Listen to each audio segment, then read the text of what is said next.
со министерот Венко Филипче, па сакам да го потсетам дека на 19 октомври 2020 година тој самиот во изјава за јавноста кажа: Законот е веќе даден по скратена постапка. Законот за заштита на населението од заразни болести, а во тој закон се веќе вметнати предлозите за задолжително носење маски на отворено, значи веќе вметнати, ограничување на групирањето по 22 часот надвор и ограничување на семени собери.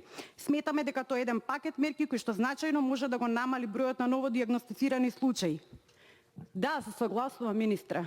Меѓутоа, овие мерки не беа вметнати во законот.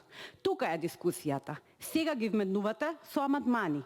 Затоа не можеме ни да стигнеме да ги дискутираме амандманите пред него што вие признаете дека лажно ја обвинивте опозицијата дека одбива дискутирање по овие точки. Овие точки не се дадени во предлог законот. Сега ги надополнувате со амандмани. По однос на амандманот предложен.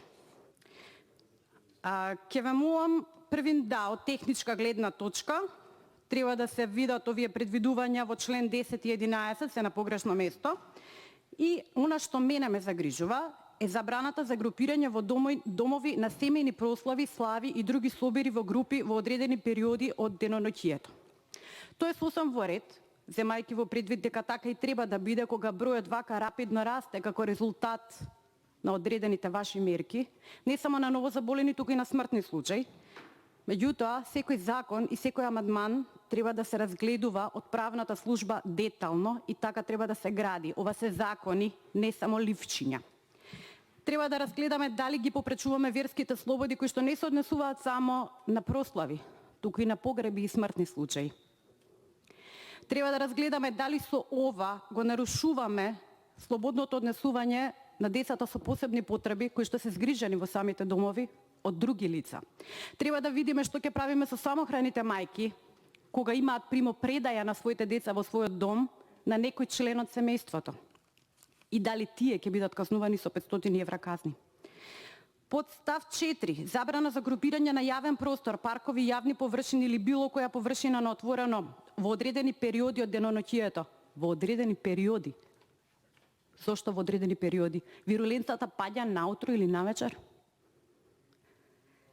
Други мерки утврдени со закон. Што значи други мерки утврдени со закон? Ова не е хартија, ова е закон за целокупното население во Република Македонија. Треба да земете во предвид дека имаме и стадбени домови кои што се водат под различни адреси, различни броеви, а се куќи деленици со исто дворно место. Ќе им забраниме да ги шетаат децата на сонце бидејќи го делат истиот двор? Ве молам да бидеме малку посериозни. Ви благодарам, инаку се согласувам со амандманот, да, поентите се тука, ама треба надополнување и издржаност на истите.